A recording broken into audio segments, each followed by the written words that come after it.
Hi అండి, welcome back to sweet with bakes. నేను మీ లక్ష్మిని. ఏంటి బటూరే మళ్ళీ చూపిస్తుంది అనుకుంటున్నారా? కాదండి, ఈరోజు మీకు ఉల్లిపాయ లేకుండా శనగల కూర ఎలా చేయాలో చూపిస్తున్నాను. ఉల్లిపాయ చాలా రేట్ ఎక్కువగా ఉన్నప్పుడు, కొంతమంది పూజలు వ్రతాలకు అప్పుడు ఉల్లిపాయ వెల్లుల్లి తినరు. అప్పుడు ఈ ఎక్కువ గ్రేవీ కావాలంటే శనగల కూర ఎలా చేయాలో చూద్దాం.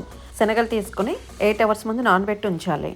నేను 2 cups తీసుకున్నాను. 2 cups మెజర్మెంట్ చెప్తున్నాను. ఒక గిన్నెలోకి వాటర్ తీసుకుని దాంట్లో టీ పొడి వేసి కొంతసేపు మరిగాక స్టవ్ ఆఫ్ చేసేసుకుని పక్కకు పెట్టుకోవాలి. ఇలా నానిన శనగల్ని కుక్కర్లో వేసుకొని దాంట్లో బిర్యానీ ఆకు, దాల్చిని, అనాస పువ్వు వేసి కొంచెం సాల్ట్, కొంచెం వంట సోడా వేసి కొంచెం వాటర్ పోసి తర్వాత మనం ఏదైతే డికాషన్ చేసి పెట్టుకున్నామో అది మొత్తం వాటర్ ఫిల్టర్ చేసేసి శనగలు మునిగేంత వరకు పోసి కుక్కర్ మూత పెట్టి 3-4 విజిల్స్ రానిచ్చి సిమ్లో 10 నిమిషాలు పెట్టి స్టవ్ ఆఫ్ చేసేసుకోవాలి.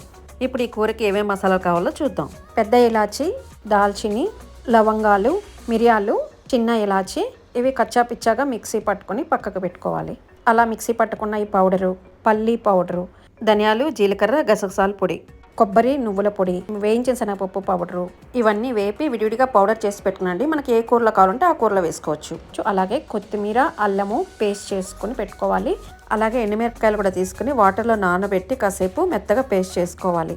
ఏదైనా కడాయి కానీ కుక్కర్ కానీ తీసుకుని నూనె పోసి నూనె వేడెక్కాక ఆవాలు, జీలకర్ర వేసి కొంచెం వేగాక మనం ఏదైతే మసాలా పట్టుకొని ఉంచుకున్నామో ఆ మసాలా పౌడరు మీరు తినేదాన్ని బట్టి ఎంత కావాలో అంత వేసుకుని అది కూడా కొంచెం వేగనిచ్చి ఇంగువ, కొత్తిమీర, అల్లం కలిపి పెట్టుకున్న పేస్టు, కసూరి మేతి, కరివేపాకు కొంచెం అన్నీ వేసుకుని మంచిగా వేపుకోవాలండి. నేను కరివేపాకు, కసూరి మేతి వేసినప్పుడు వీడియో తీయటం మర్చిపోయాను. ఇవన్నీ వేసుకుని బాగా వేపుకోవాలి.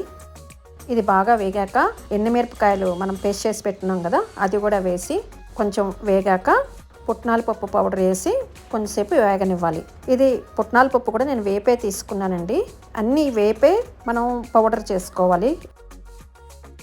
ఇది బాగా వేగాక కొబ్బరి, నువ్వుల పొడి కూడా వేసి బాగా వేగనివ్వాలి. దీనికి దానికే మంచిగా వేపుకోవాలండి.